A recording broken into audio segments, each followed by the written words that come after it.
The best way you're really gonna progress through life is being able to expand your conscious mind, being able to grapple with different topics. People that always say like, "Oh, I don't need to deal with it. It ain't got nothing to do with me." These are the type of people that can't really handle when things don't go their way. They kind of panic. You want to fluidly transition through all cycles of life fluidly. So you want to be able to expand your conscious awareness. Let's say space is time and time is space, right? And I mean that because you know what a light year is, the distance it takes light to travel in a year. Well, what about a light second? All right, now watch this. That seemed like it was instantaneous because it happened faster than 0.2 seconds. Anything that happens faster than 0.2 seconds appears instantaneous. Anything slower, and you can see it moving through space. Using that, you can calculate how big your conscious is. So if it's 0.2 seconds long, that means it's roughly, I want to say 3,000 miles, roughly. Like 186,000 divided by 5, or whatever it is, 1/5 of 186,000. So you're looking at roughly like 3,000 miles. That is your conscious awareness. That is how big your conscious is internally. That means everything you see, 1,500 miles this way, 1,500 miles this way, is all part of your conscious awareness.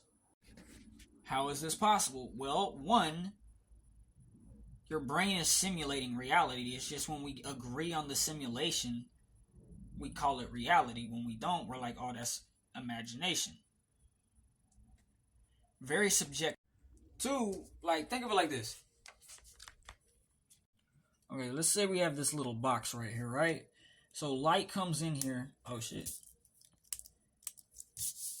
So let's say light comes in, bounces off here, bounces off here, bounces. And so the light comes in, bounces off there, bounces off there, bounces off there, and then just goes back and forth.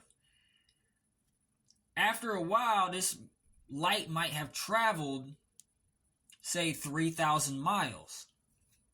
So yeah, that light is entering your eyes, bouncing off of your neurons, bouncing into your brain waves, turning into an electromagnetic pulse through your nerves and decoded in the back of your brain into more neurons, into brain waves, which are also light waves.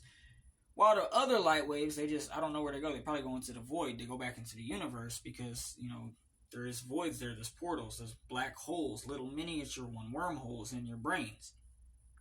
But then folding structures is why that light can bounce in there and you can have 3,000, 4,000, 5,000 miles of light space that, if stretched out, could probably make the image of whatever you're seeing is your environment. But it's just crumpled up. It's just like DNA, right? Where they said the DNA could be like from here to France or something like that, but it's in the size like so small because it's folded up. The light is also folded up inside of you, creating you. There is a part of it that is still visual, that is your visual consciousness, but then some of it gets redshifted because if light is stretched out enough, the wavelength, it eventually gets redshifted into infrared and then radio and then some other type of light. Radio, microwave, infrared, and eventually into redshifted light. But it is still light. It is black light. It does not emit no visible light, but as the wavelength has been stretched, that's why it's all black. It's redshifted. But expanding the size of that means your now also expands. And I do have a theory, like people like Steph Curry, he may have a really expanded one because you can expand it to the point where, Let's say it takes the ball 2 seconds to be in the air when you take a shot. If your conscious awareness is bigger than 2 seconds across, you would essentially see the ball in your hand and in the basket, whether you're going to make it or not, before you even took the shot. Because all that is happening in your now is happening all at once. Some people got bigger nows than others, which is crazy to think about.